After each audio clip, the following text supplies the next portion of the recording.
is Dr. Brad Mehlenbacher, and I'm delighted to have been invited to moderate this session. I hope you'll find this panel as exciting as I am. I'm an associate professor in a new department named Educational Research, Policy and Human Development at NC State University, and my research is on scientific and technical communication, particularly in terms of scientific proposal writing. But that aside, I hold up the time card for our esteemed panelists tonight. We have a wonderful group for you who will share their experiences related to evidence-based policymaking in Canada, describe how it determines our standing and how it determines our standing as an enlightened, forward-thinking community and nation, and especially, I hope, what can be done about the role of evidence-based policy in science-making in democratic systems. Let us begin by introducing our esteemed welcome speaker, Dr. Dave DeVivi, who is a professor and chair of and department chair of philosophy at the University of Waterloo. His research focuses on philosophy of mathematics, language, and science, in addition to serving as a panelist for the first ever, I believe, town hall Get Science Right event held in 2013. So, Dr. D. Welcome. That's my job. I'm supposed to be greeting you. I've been mentioning that this is good preparation for my post-retirement career. I'm all set up to be a greeter in the future. So the reason I'm here, as was just mentioned, is that I was a participant in the very first Get Science Right town hall, which was held in 2013 right here in Waterloo. I was honored to be invited. It's not the sort of activity that's really a career-building kind of thing for an academic. More of the opposite, in fact, to be seen to be advocating on these public policy things that can burn bridges and so on. But this was clearly something that was really important for academics and scientists to be involved in. And I think at the time it was something that was really new in Canada. That there's a big problem with respect to the federal government's actions and attitudes towards science, and more generally towards evidence, has become increasingly clear over the last several years. An early warning sign for me personally was when I got shortly after the Harper government took power, I got a phone call from a local reporter. And this reporter was wondering why academics thought it was a problem that Gary Goodyear, a chiropractor, admitted that he might be a young earth creationist and wouldn't say whether or not he believed in evolution. He was the Secretary of State for Science and Technology at the time. So that was an interesting conversation with the reporter, but it certainly reminded me of a time not too long before when many of the same key players were part of the Ontario government, and a high school dropout was made the Minister of Education. It's hard to see it as anything but a calculated message of contempt. And indeed, the well-attested, I think one of the things that's well-attested is that there's a kind of evidentiary link between smoke and fire. I mean, I sometimes think that there might be a communications person from some government ministry to pop up and deny that there's any kind of relationship there at all. But in this particular case, it seemed to hold true. So to just name a couple of examples to show that this early warning sign was a sign of things to come. Around about that time, you didn't have to watch the news any more than occasionally to recognize the fact that the government was, in many cases, belligerently pursuing any number of policies in the face of essentially unanimous condemnation from the people who actually knew anything about the subject at hand. The range of so-called tough-on-crime measures, for instance, in the face of essentially unanimous condemnation from criminologists, would be just one example. Again, shortly before that 2013 event, in what I can only think of as a shocking act of political vandalism, the government canceled the long-form census. It's not clear that this was even an act of political pandering. It wasn't clear that it was a wedge issue that would peel away votes from somebody else. Nobody was clamoring for the long-form census to be canceled. It was an action that was condemned even by stalwart supporters of the governing party, such as the Chamber of Commerce. And essentially it crippled the ability of the country to sensibly govern itself in many different ways. So this is all leading up to 2013. And by 2013, perhaps most obviously with the Canadian Association of University Teachers, which I'm going to end up calling CUT by the end of this little thing. I know acronyms are not great, but CAUT's Get Science Right campaign, but also in many other venues, and thanks to the creation of groups like Evidence for Democracy, the scientific and academic research communities were mobilizing in an unprecedented way. It isn't true to say that issues about science haven't become political in the past. But in the past, when science became an election issue, the action seemed to center on issues about funding priorities or levels of funding for particular kinds of science. And that kind of discussion, it seems to me, is just part of the normal hurly-burly of democratic policy debate. By 2013, though, more scientists and academics were coming forward, and the focus had shifted. They wanted to draw attention to issues of how evidence should play a role in the way that democracy functions. You know, we can debate the details on that question, but there's no reasonable theory of democracy that says what we ought to be doing as a democracy includes things like averting our eyes from inconvenient facts about climate change or pollution of the waterways, for instance, or crippling the country's capacity to gather any more such inconvenient evidence by reducing the number of public interest scientists on government payrolls, for instance, or by putting gag orders in place that have the effect of preventing the public from hearing about the inconvenient facts that had, unfortunately, been gathered by researchers on public payroll. But all of those things seem to be happening. In the 2013 event here in Waterloo, there were a number of key themes that we focused on. One of them, again, was the stifling of inconvenient information and unpopular opinion. And so, of course, the gag orders on scientists that are part of, and public servants more generally, that are part of Ottawa life nowadays, was part of the story. But also, I think it's worth drawing attention to a reputation for vindictiveness that has been built up over the last while, that has a corrosive effect on research attitudes, I think. And we can see this, I mean, an example of what I mean by vindictiveness is the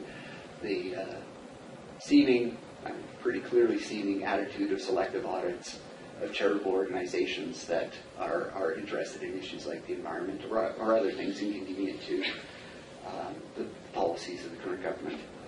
And I think one of the ways that I, just with a little anecdote, one of the things that I found quite alarming around the time of this 2013 session was at the University Senate at the University of Waterloo. We had a provost at the day, senior official in the university, who had a well-deserved reputation for speaking plain truths, right? Speaking in very short sentences with a beautiful Scottish accent. And he had said something to the press, and one of the student senators said, really, should the provost of the university be saying that kind of stuff if it's going to be unpopular with ministers of the government? Because won't the government turn around and slap us down? Now that's alarming to me in lots of ways. I mean, I think that the students should be doing things like pushing for universities to divest from oil companies, that sort of stuff. That's the job of students in the university. But you know, be that as it may, just that it's trickled down to our students, this pattern of be careful what you say because the government might reach out and slap you for it. That's something that I think is not healthy in a society. Another theme from the time was the lost capacity for gathering crucial information. Of course, the long-form census, but also the closure of research centers, cancellation of longitudinal studies that have been going on for many years, and so on. The loss of access to historical data and the destruction of data. Right around that time was when the Library and Archives Canada was in the middle of some very, bizarre things, bizarre pronouncements were coming out, telling the librarians and archivists that they weren't allowed to go to conferences and participate in panels that had anything to do with their work. They could go and participate in panels that I guess they knew nothing about. I don't know, but there was some risk to Library and Archives Canada for them to go out and share their expertise. So there was all kinds of stuff like that, but there was also disappearance of websites with lots of interesting information about this state of life for Aboriginal Canadians, for instance. So that was something we spent a lot of time about. And another issue was the push towards commercialization of science and the loss of capacity for public interest science. Again, the plight of scientists in the public service in many ways is probably the worst part of this story. I mean, I don't want to pick on Mr. Goodyear too much, but the CDC reported in May of 2013 that Gary Goodyear, quoting, Gary Goodyear says that he envisions the National Research Council becoming a concierge service that offers a single phone number to connect businesses to all their research and development needs. Now, I mean, the National Research Council used to be and should be again a national treasure, but I don't know that it can stay that if it's going to be a concierge service of that sort. So that's the state of things in 2013 as we saw it. Since then, I would say things have not gotten better, and indeed they've probably gotten worse. I can't think of a better expression of contempt for science and evidence than the Prime Minister's infamous response to calls for an inquiry into missing and murdered Aboriginal women. This is not a time to commit sociology. Tonight, we have a panel of people who are themselves scientists and researchers, and who have carefully studied a range of issues related to the status of research in Canada, its relationship to our democracy, and what we can do to improve the situation. I'm looking forward to hearing what they have to say. But before finally giving up the microphone, I'd like to issue some thanks. First of all, I'd like to thank our sponsors, the Faculty Association of the University of Waterloo, the Wilfrid Laurier University Faculty Association, the St. Jerome's University Academic Staff Association, Evidence for Democracy, and the Canadian Association of University Teachers. I'd like to thank all of you for attending. And I'd like to give a special shout out to the students who are here in the crowd with us tonight. Again, just expressing a personal estimate of the situation. The damage done to Canada's research capacity and our structures of governance has been the work of a decade. It takes longer to build things than to tear things down, so it's likely to take longer than a decade to fix it. It is perhaps another toxic legacy that our generation is passing on to yours. You can thank us later. But I'm glad you're here, and I hope you'll join in the task of helping Canada be a country that's willing and able to help humanity tackle the challenges it faces in coming years. Enough for me. Let's get on with the show. This is Dr. Heidi Swanson, who's an assistant professor and university research chair in the biology department at the University of Waterloo, where her research focuses on the interface between fish ecology and freshwater ecology. For example, in terms of issues of climate change and mercury accumulation in Arctic waters. And this work, in turn, has given a first-hand experience of the ELA debacle, which I hope she'll touch on.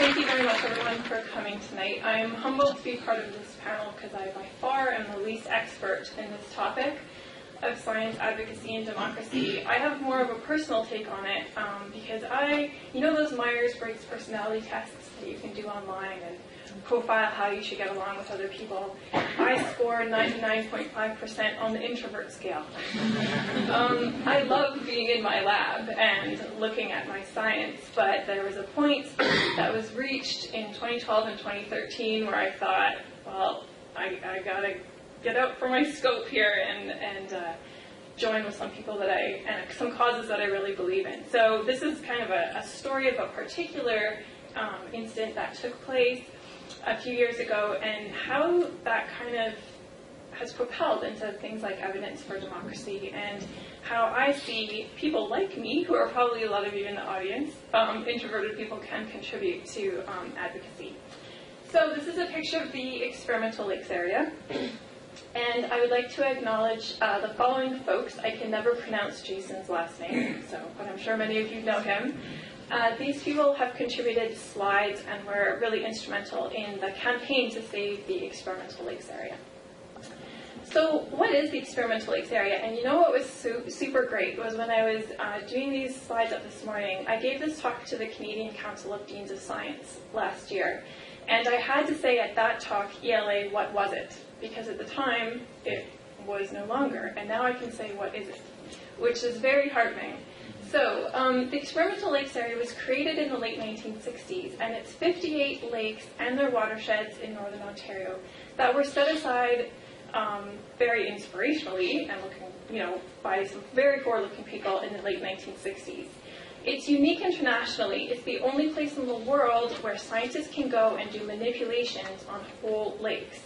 And it had a dedicated research team of federal government scientists. And their whole job, they were in Winnipeg, but they would go out to Kenora in northwestern Ontario and facilitate this collaborative interdisciplinary research on whole lakes. And the reason that this was established was, as you can imagine, if we're scientists and we have little beakers, that we're doing our experiments with in the lab, or if we're really lucky, maybe we can take it up to an aquarium, and if we have lots of funding, we can go to Guelph and use the ponds and put cages in. And we'll say, hey, look, we found these really neat environmental results. We need to make new policies. Look, this is toxic, or look, we can mitigate a problem. The policymakers are going to come back and say, that's just in your little aquarium. How sure are you about that? How sure are you that that's going to happen in a whole lake? And so that was the value of the experimental lakes area. We could go in and study how human activities affected water quality, so algal blooms. How can we mitigate blue-green algal blooms? How do they affect fish populations and ecosystem health? So basically, we as scientists and the policymakers understood that small-scale short-term studies were not reliable for the development of management and policy. And that was kind of the whole ethos behind the experimental lakes area. And it worked. It was, and it's going to be again, the phoenix is rising from the ashes. It was a really solid link between science and policy. So this picture, for anyone who's taken any ecology, freshwater ecology, is really famous. This was my supervisor, Dr. Dave Schindler. He was trying to figure out what causes algal blooms. Which element? Was it carbon, nitrogen, or phosphorus? So he added different elements to two sides of a lake, and he found it was phosphorus. And this led to huge changes in the formulations of soaps and detergents. We also, by simulating lake acidification and by adding mercury to whole ecosystems and catchments, came up with new policies, the US EPA, the Clean Air Act, all kinds of things that led to a cleaner environment. A lot of us think of hydro as green energy. Turns out actually that when you flood land, it releases a lot of greenhouse gases. All of those dead and dying plants release CO2 to the atmosphere. The other thing that happens with reservoirs is that when we flood things, the fish tend to get high mercury. And as was introduced, that's one of my particular passions. So at ELA, we worked together with industry and with government to come up with better reservoir designs so that we could have lower fish mercury concentrations. So that's just to convince you that ELA worked. There's a scroll, medieval scroll of all of the success stories, but I'm not going to bore you with those. What happened was on May 17th, 2012, it's always a Friday afternoon. They are very strategic, those hosers. Fisheries and Oceans announced, of a long weekend, the Victoria Day long weekend, announced that it was shutting down the ELA, and it sent affected letters to all of its staff. Point of reference, the ELA cost the government $2 million a year to operate. That's chump change, right? That's nothing. So right away, we were clued in that this was probably an ideological or political decision rather than a budgetary consideration. The line was that the ELA research was no longer aligned with the department's core mandate, which probably was in fact true, because 2 months before that, the Omnibus Bill had been passed with major and severe changes to the Fisheries Act. So then what happened was this really interesting debate on whether the ELA should be publicly funded. And I find this fascinating because there's all kinds of different science, and now I'm probably going to stick my foot in it because we have a philosopher here. But there's public science, there's advocacy science, there's monitoring science, there's all kinds of different science as well. This is not my area of expertise, so I should stop talking. But basically, who should be conducting this kind of research? And there was a lot of things that happened between 2010 and 2012 that didn't become hot button issues, but ELA did, with the public as well as with scientists. And I actually think that part of this is because water is such a huge part of our national identity and our heritage. And, think of Ontario and cottage country, right? We're all really connected to clean lakes. And so it really hit the press. And where it kind of drew me in is I have a lot of friends. I was a postdoc at the time. I had a lot of friends that were recently recruited into the federal government. And several of my friends were scientists at ALA, and they couldn't speak. And so I thought, well, who's going to speak, if they can't speak for themselves? So this is the broader context, which I don't have to belabor because it was already brought up, but around the same time, we had the complete and total axing of the ocean contaminants and marine toxicology program, changes to the Navigable Waters Act, $100 million of cuts to fisheries and oceans. So this is just part of a much larger picture. So what we did is we formed a coalition called Save ELA, and it started small. It started really, really small. We defined ourselves as a nonpartisan group of scientists, and you can imagine the debate that went around defining ourselves as nonpartisan. I actually was really keen on having it defined as nonpartisan because I actually worked in industry and government before I came to academia, and I work with a lot of industry in my research. And my industry contacts in the diamond mining industry, and even the oil industry were saying, Heidi, we hate this. Like, we love being able to phone our government scientists and ask for their advice, and now we can't. We don't like this any more than you do. So I didn't want to alienate a group of people who likely were conservative voters, but would support this particular issue. Same with Aboriginal groups and hunting and angler groups, right? Everyone loves lakes. It doesn't necessarily have to be a partisan issue. So what we did, we had no experience. None. Zero. We're all introverted scientists, some even more than me. We made a website, Facebook, Twitter, YouTube. If you've seen the Rick Mercer rant, it's hilarious. You can Google it. It's really funny. We met with our MPs repeatedly, both conservative and opposition MPs, and made sure that we had a petition that could be tabled in the House of Commons. That petition was signed by tens of thousands of people and tabled more than 140 times in the House of Commons. Had an online petition and a mass email campaign. We held press releases, press conferences, and interviews, and for the first time in my life, I had to get a cell phone, which unfortunately I have remained reliant on since. I blame the Harper government for that. We had the top aquatic scientists in the world sign an open letter, and we encouraged scientists around the world to write open letters, specifically from governments that we thought, from countries that we thought our government would listen to, such as Israel.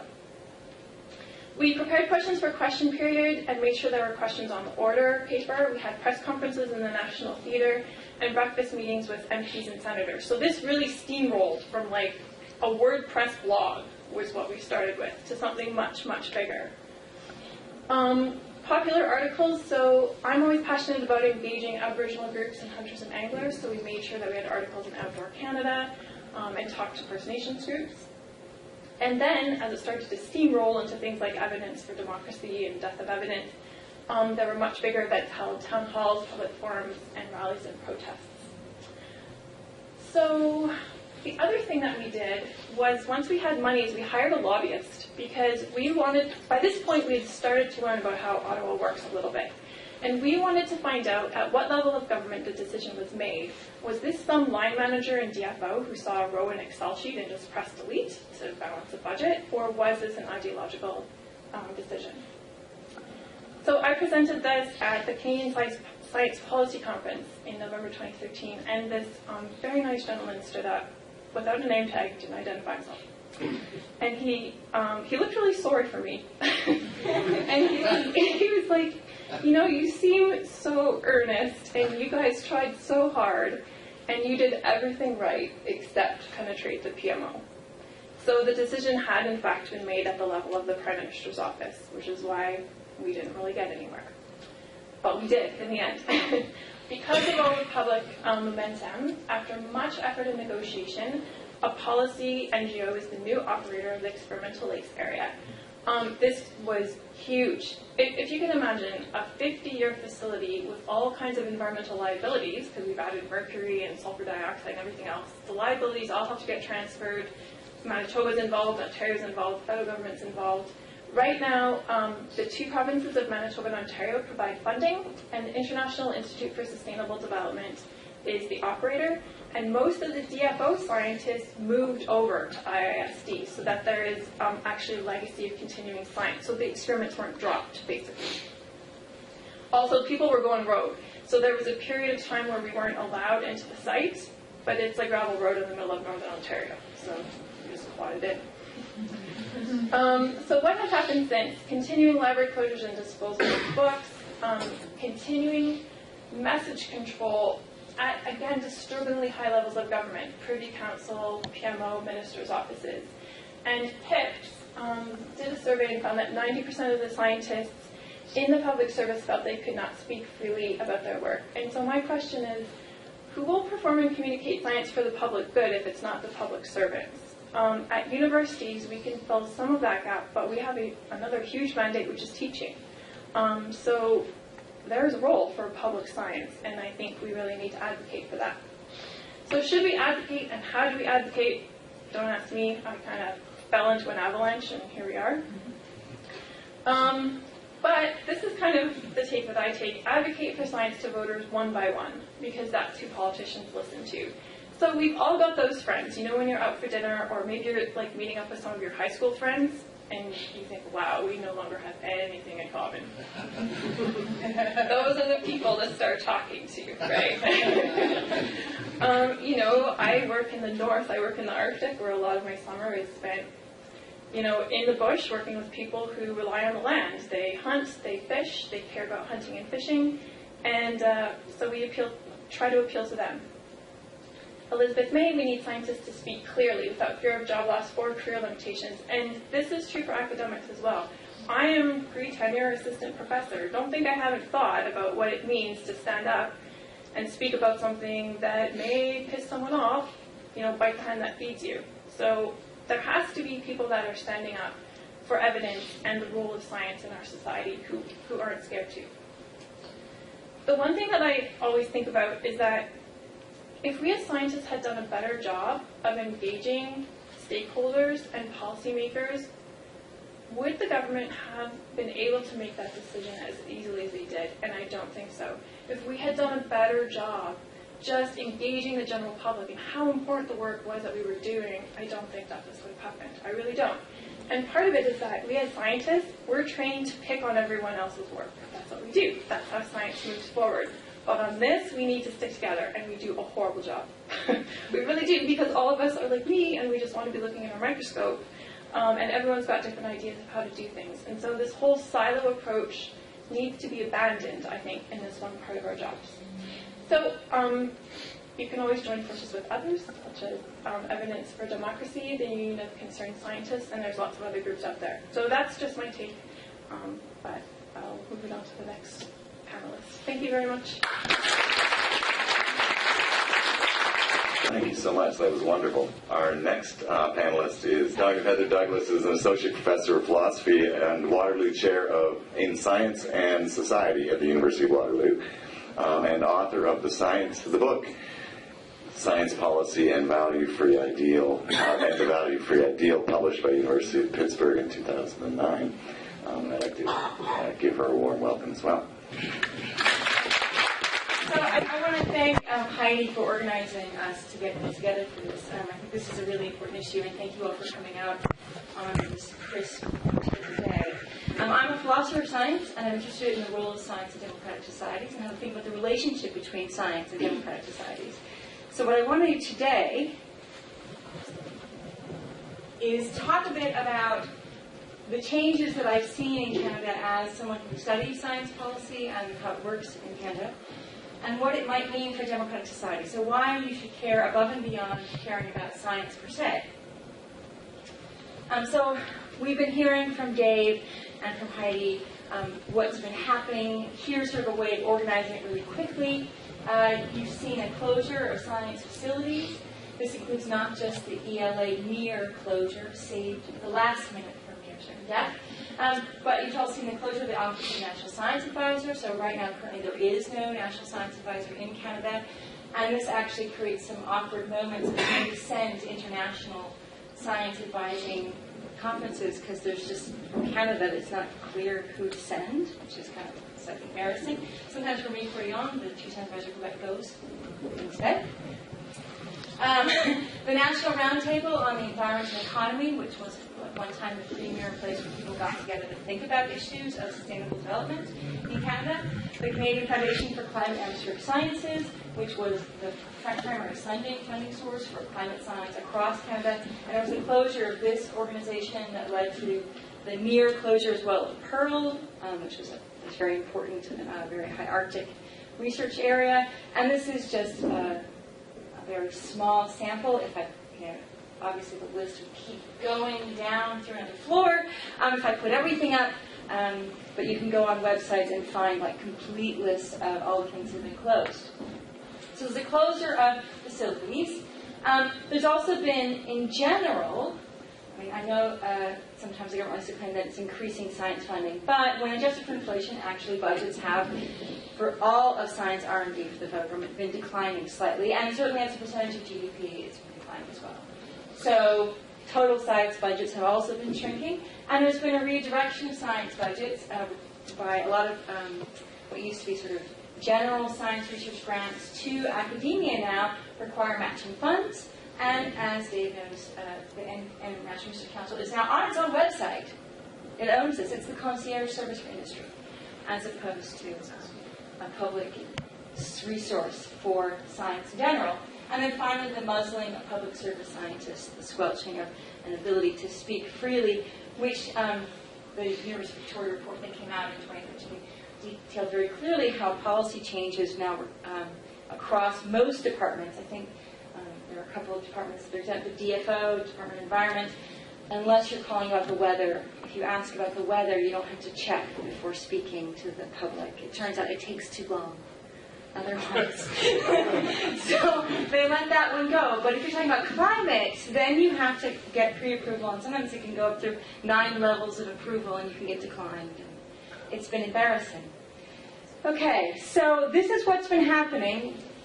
What's the big deal? Why should we care about what's been happening? Maybe this is just a government's way of sort of redirecting attention and budgets to other priorities. And as a duly elected democratic government, maybe they're allowed to do this.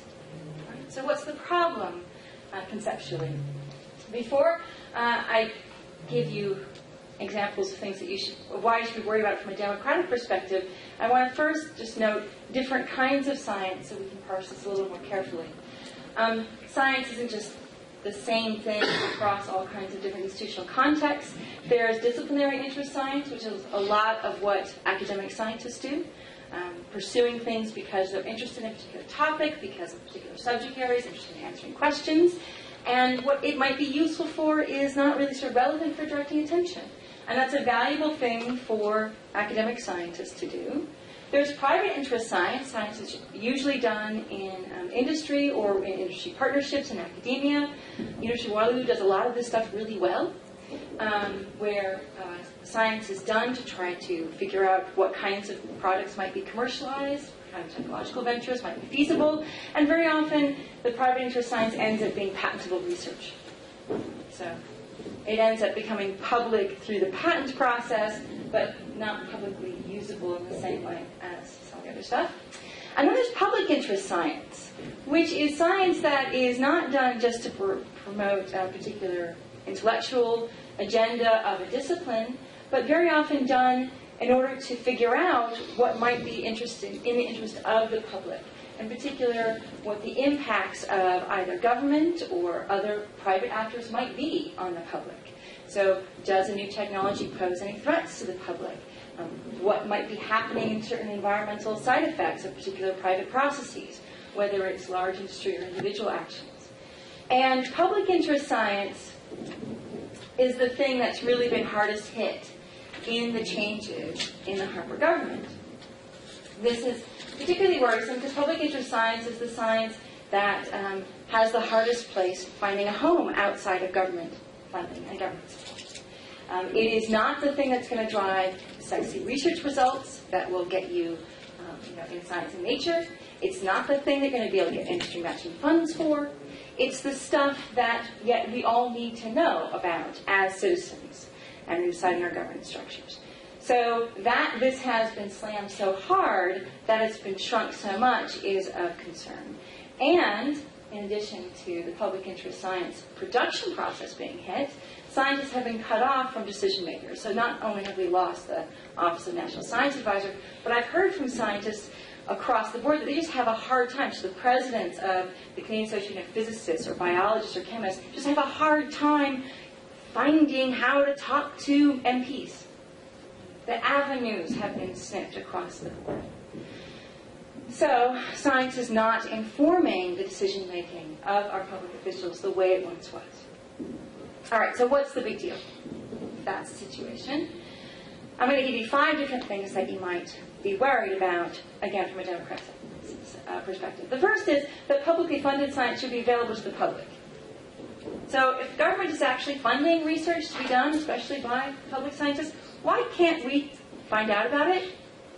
And when the government says, oh, I know we're keeping public scientists from being interviewed, so that the media, so this, Brad can talk about science journalism, how it works. When a big publication is coming out, journals like Science and Nature alert journalists a few days before it comes out. The journalists then have a couple of days to put together a story. They need to interview the scientists involved in the research. The scientists have to get back to them quickly. And that's how the sort of media spread of the story of whatever's been discovered happens. If the scientist doesn't get back in about a 48-hour window, the story doesn't happen. Right? So unless you read it in the journal, it doesn't happen. Unless the press is able to access the scientists who work for government on those cases when they are publishing these journals or when they are producing results that are really interesting enough to journalists, they have to be able to speak to journalists to talk about their research, to talk about the implications of the research. Otherwise, the story won't happen. But in addition, there have been cases where the government's actually prevented publication of results. They now require ministerial approval for publication as well as speaking to journalists. So why don't we have access to material? Why isn't it just online where we all find everything these days? That's one worry. You also might think the public might be unhappy with the neglect of public interest science, something we might care about. We might want to know through scientific research what the impacts of our various actions are, or industry actions are, or government actions are on things that we care about, like crime rates, like job creation. It's kind of hard without the long-form census to really know what's going on with job creation, like impacts of atmospheric pollutants. So that's the second thing that you might sort of worry about. You also might think that the public requires scientific assessment of government policies to see if those policies are working. So if you're going to know whether or not you think the government's doing a good job these days, in many ways you need to have a scientific assessment of the impact of those policies to know whether or not the policies are working. So who's doing that work? If not scientists who are doing science in the public interest. Again, it's not something that academic scientists are very often going to be funded or disciplinary interests are going to drive them to pursue. But it's something that we need to know about if we're going to know whether or not we think the government's doing the right thing, especially in a world as complicated technologically and as also as big a country as Canada is, where impacts are dispersed over wide populations and areas. Fourth, the public needs to know the advice that elected officials are actually given when they're given advice, so you can judge whether or not your elected officials acted well with the advice. Now, this doesn't mean that scientists should just dictate to public officials what to do. Public officials have to make judgments about trade-offs, about what's going to count more, about whether or not the evidence in the case is sufficient to support a certain policy action. But you can't even assess whether or not a public official is making a good judgment in a certain case unless you know the advice that was given to them. And actually, whether or not advice was given to them at all. The whole process. So the evaluation of the public official, which is supposed to be the key moment of democracy, becomes undercut by a lack of information. And finally, the public interest is best served when decisions are actually scientifically informed. I think we can all agree that it's very useful to have evidence-based decision-making. Right, so, all right, so here, this is why it's a big deal to have the things that have been happening in Canada happen. This is why it's problematic. Even if you just think, oh, those scientists, it's a bunch of whiners, and Heidi just likes the lakes, okay. Well, no, there are actual structural reasons about contemporary democracies. Publicly available science has become an essential part of contemporary democratic societies. It's key for the evaluation of the democratic system. And you have to have access to the information, and the information has to be generated in a transparent and complete way. Okay, so that's the big deal. Now, what to do forward? I know Katie's going to talk a bit about what to do from here. She knows much more about this than I do. how to go from here. As an academic, I'm kind of, here are the conceptual structures, you figure out what to do with them. But I was involved in this wonderful project called the Scientific Integrity Project, which was begun in the summer of 2014. Katie was also on the planning committee. And it recently, just this Monday, finally launched the 4 principles of science policy for Canada. It was developed by Canadians across all different provinces, all different sectors, very wide range of disciplines. And these are the 4 principles: that the best available evidence, produced by methods that are transparent, rigorous, and conducted with integrity, should always inform decision-making in Canada. Yes, that sounds like a good idea. Principle 2, information should be openly exchanged among scientific researchers, Indigenous knowledge holders, decision-makers, and the public, for those democratic accountability reasons we've been talking about. Principle 3, research results should be preserved, protected, interpreted, and shared in a way that is broadly understandable and accessible. Again, for those democratic accountability reasons. And 4, decision-making processes and the manner in which evidence informs them should be transparent and routinely evaluated. So in fact, the institutional structures and how they're functioning should be part of what is studied and examined and continually reflected upon in Canada to make sure it's working well and for fixing when it doesn't work. You can read more about the project at scienceintegrity.ca. So these are very nice principles. Last slide.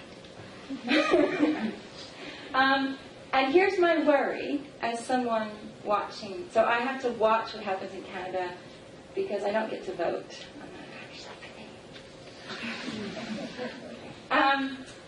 And my worry is that even if the election causes a change in government, that won't fix this. That this is an ongoing issue that will, as David was saying, will take years to undo certain cultures and practices that now become embedded in how the government works with science. This will be very hard to undo.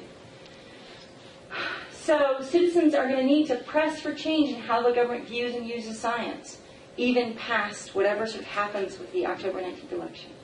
And citizens are going to need to press for democratic reforms that will give them access to information in an ongoing way after this October 19th election. As a philosopher who looks at science and democracy, I think these things are crucial for the vibrancy and health of Canadian democracy. And I'll leave to Katie on how to do it. Okay, thanks. Final panelist, Dr. Katie Gibbs is Executive Director and Co-Founder of Evidence for Democracy, and her research while doing her PhD at the University of Ottawa was on threats to endangered species, which seems perfect. Well, thank you so much for bringing me here. It's been a busy week. I was in Halifax just 2 days ago for a talk there, and I'm excited to be here, and special thanks to Heidi for putting this all together. So I normally give a fairly long and depressing talk about how public science has been eroded in recent years, but thankfully I don't have to give that talk today because the other panelists, I think, did a really excellent job of covering it. So instead, I get to just focus on the fun stuff. What is being done about it and what you can do about it. So as has already been alluded to a little bit, in July of 2012, myself and a number of graduate students and professors at the University of Ottawa got together to organize a rally. So it was mostly in response to the Omnibus Bill C-38 that had just been put forward that cut a lot of science funding, including the Experimental Lakes area. It also gutted the Environmental Assessment Act and the Fisheries Act, and there's been a lot of grumblings already about the elimination of the long-form census, and we had been sort of grumbling for a few years, and it just felt like this was the final straw. And it's funny because we were really only expecting maybe a few hundred people. And I actually did a media interview the day before where I estimated that we might get 500 people. And I got a bunch of angry emails from fellow organizers saying, well, why did you estimate so many people? Now we're going to look silly when only 200 show up. And of course, in the end, we probably had close to 3,000 people show up. And I think that this event, really sort of demonstrates a shift in the psyche of the Canadian science community. I think this was the point when we realized that as scientists, we had to stand up for science. There was nobody else who was going to do that. It really was up to us, even though it wasn't necessarily what we wanted to be doing and we would rather be in the lab. And so this really has sparked a new movement in Canada and a new organization, Evidence for Democracy. And it's really about time, because Canada didn't have an organization like this. And I think that is part of the reason that things were able to get so bad. Canada has no National Science Association. We have no strong science lobby. And these are actually things that exist in other countries. So the US has the AAAS and the Union of Concerned Scientists. The UK has CASE, which is the Campaign for Science and Engineering. They have an NGO called Sense About Science. And these organizations have, and most of them they've existed for decades, for like 40 to 60 years. And really, the reason these organizations and Evidence for Democracy are needed is that we need to create and mobilize the public and political demand for science and evidence-based decision-making. I think the unfortunate reality is that no politician, regardless of their party, are just going to inherently put science first. I mean, maybe I'm just cynical, but, I don't think they are just going to magically do that on their own.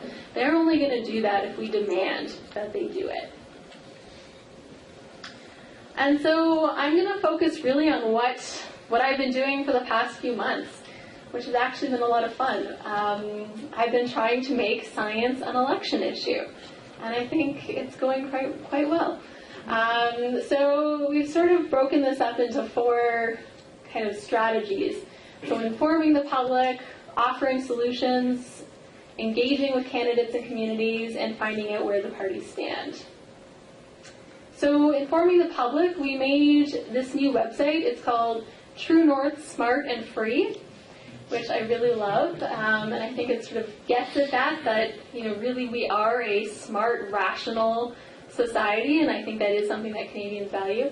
And so it has a whole bunch of different sort of case studies of some of these stories that have happened. And what's great about them is that they really provide some full context for the story, so you don't have to. It's a good entry point. So if you know people who haven't really been following this, and it's a pretty weighty and in-depth issue, and so it's hard to sort of get people up to speed if they haven't been following it from day one. So this is where you can send them. And so offering solutions, this is really where the science lobbying comes in. So for the few months before the last session of Parliament ended, we did a lot of lobbying. I am now a registered lobbyist. So this was a lot of fun. So we met with a lot of MPs and leaders' office staff, and these are the 2 main policies that we were pushing. And you can see we actually didn't make one explicitly on science funding. We thought at this point it was more important to focus on these 2 things. So the first one is sort of establishing some sort of a new voice for science within government. And so this is partly what Heather touched on, so this could take the form of a parliamentary science officer or a chief science advisor, but somebody who is there in the role of giving science advice to government and possibly even performing a bit of a science oversight function as well. And then the second one is really just, stop muzzling government scientists, in short.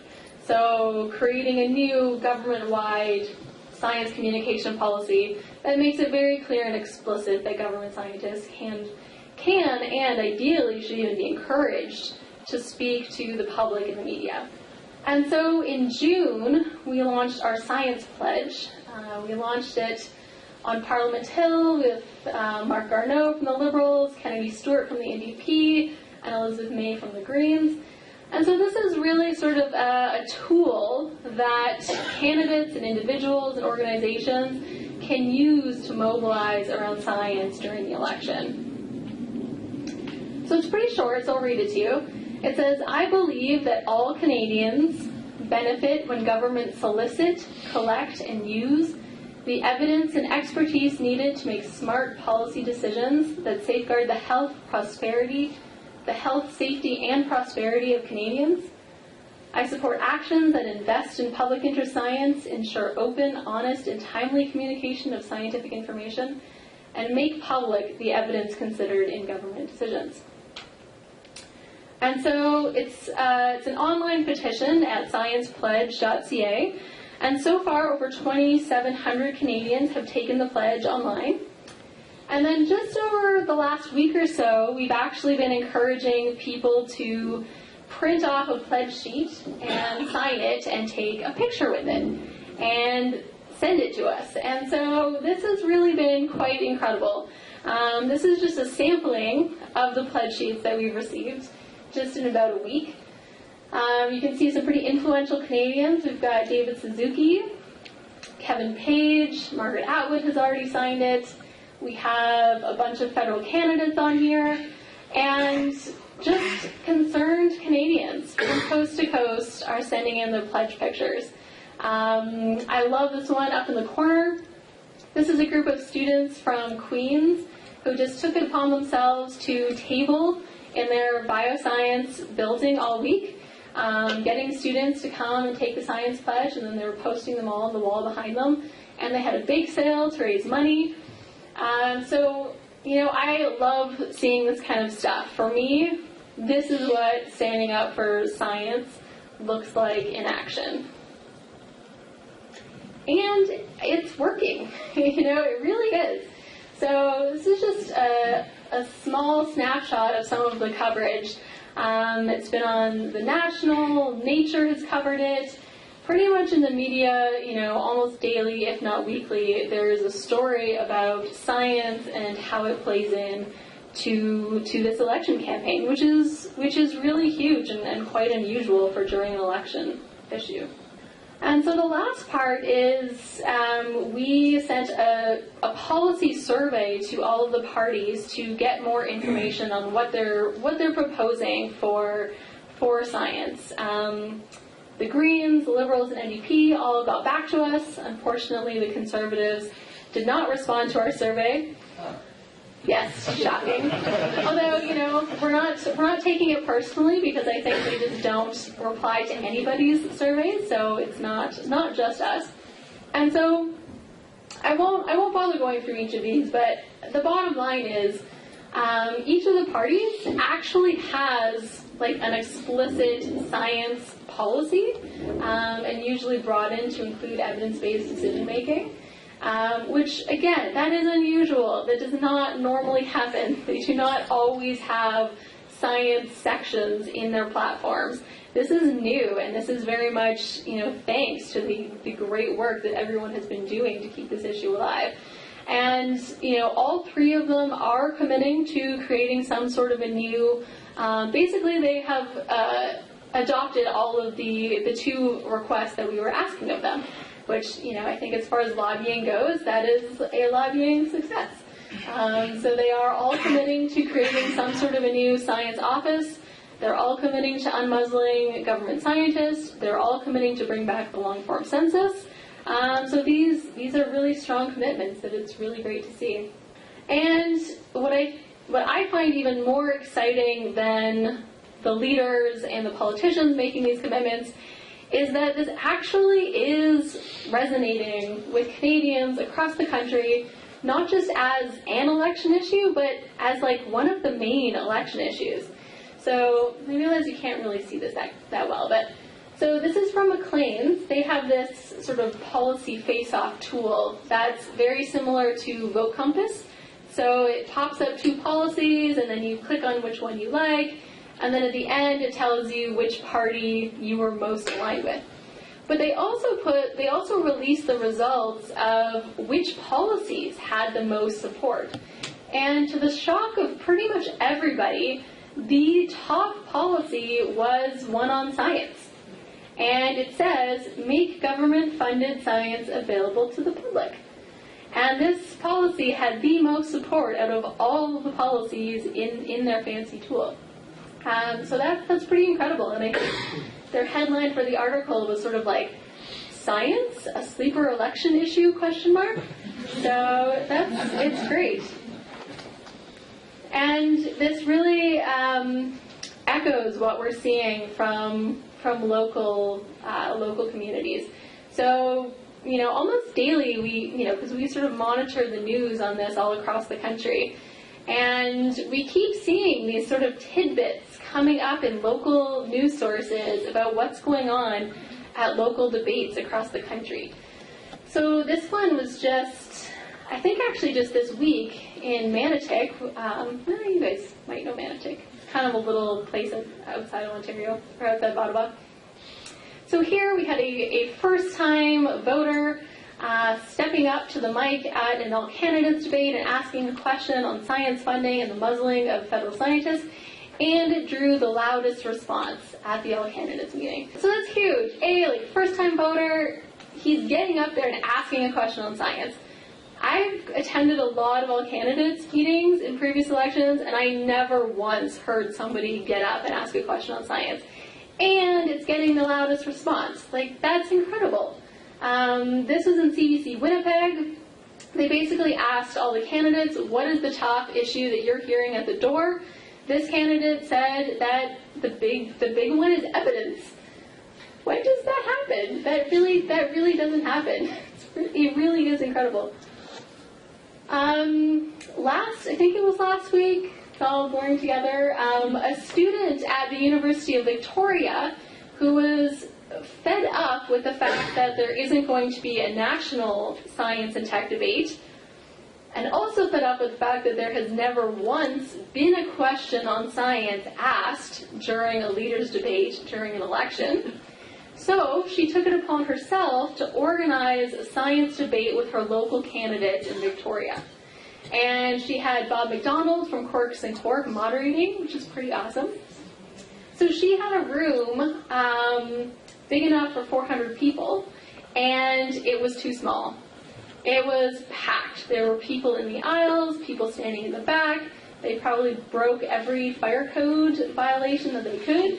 But this shows, that we just had a student taking the initiative to make this happen, and the response was incredible. This shows that people want to see it. They want to see our leaders debating these issues and putting forward their vision for science in this country. So, we have, 18, 19 days until the election?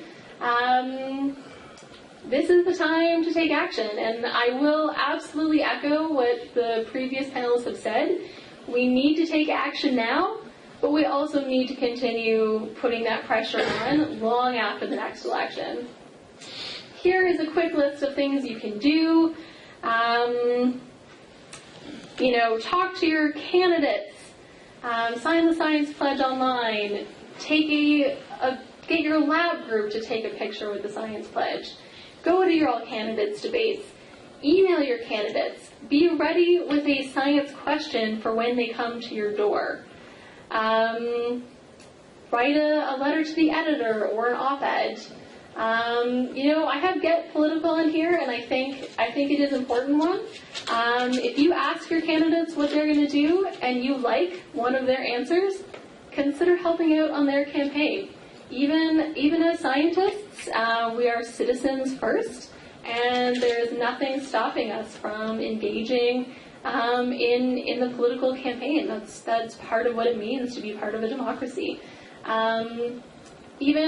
Now, and especially post-election, you can almost always get a meeting with your MP, even if they're a Conservative MP. If you're in their riding, and especially if you say you're a scientist or a science student, that really does carry a weight with them. And you can request a meeting with them, and it is quite unlikely that they will turn you down. And you can tell them about why these issues are important to you and what your concerns are. So that is really something that absolutely everyone here can do. And of course, as the executive director, I have to make a pitch to get involved with Evidence for Democracy. So you can check us out there. And I'll leave you with a quote from this really, really thorough article that came out about a month ago in Vice called The Fight to Unmuzzle Canada Scientists. And this is the last line of the article that I really love. It says, whether Harper wins another term or not, his government, which has been disastrous for scientists, may be largely responsible for an unexpected legacy. An influential and independent voice for scientists in Canada and Canadian politics at last.